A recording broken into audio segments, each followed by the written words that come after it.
최근 경기 불황과 물가 상승의 여파로 개인과 기업 모두 채권 추심 이슈에 직면하는 사례가 증가하고 있습니다.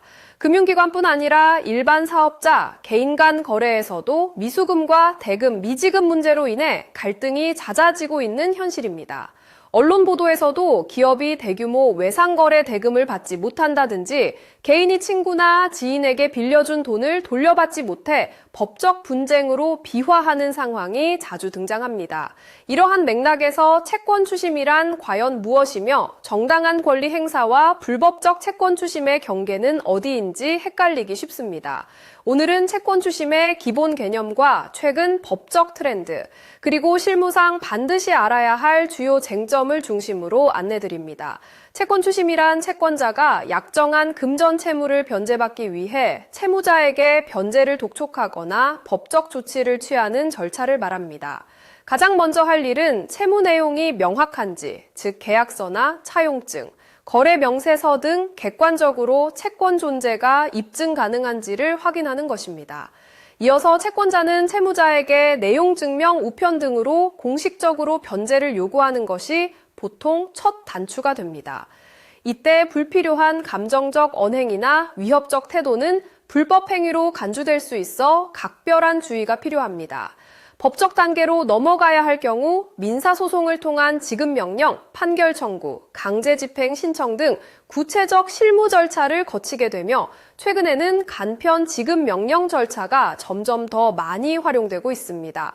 예를 들어 서울중앙지방법원에서 2023년에만 지급명령 신청이 7만 건 가까이 도달했을 만큼 실효성 있는 수단으로 각광받고 있습니다. 판결문이나 지급명령 정본을 받아 확정되면 채무자의 재산에 대해 압류 추심 등 강제 집행도 가능해집니다. 그러나 채무자의 재산이 없거나 소득이 체불 상태인 경우 장기 분할 상환이나 채무 조정제도 활용이 대안이 되기도 합니다.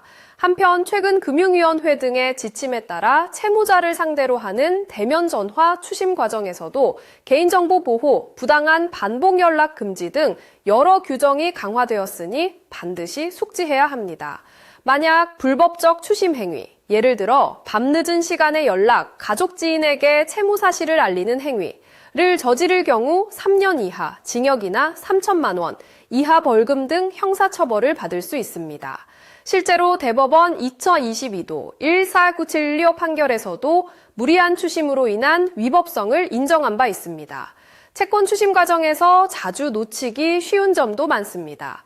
우선 채무의 소멸시효가 완성된 경우에는 강제 집행이나 법적 추심이 원칙적으로 불가능합니다.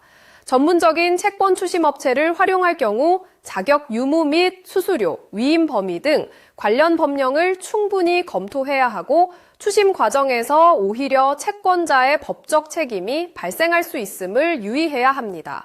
특히 상습적인 독촉이나 상대방 모욕 등은 민사상 손해배상 청구의 대상이 될 수 있습니다. 개인정보 제공 동의 없이 제3자에게 채무 내용을 누설하는 행위도 신용정보법을 위반할 수 있으니 각별한 주의가 필요합니다. 끝으로 채권 추심은 법적 절차와 관련 규정을 충분히 이해하고 계획적으로 접근하는 것이 중요합니다. 무리한 추심 행위를 피하면서도 자신의 권리를 지키기 위해 반드시 법적 근거를 확인하는 습관이 필요합니다.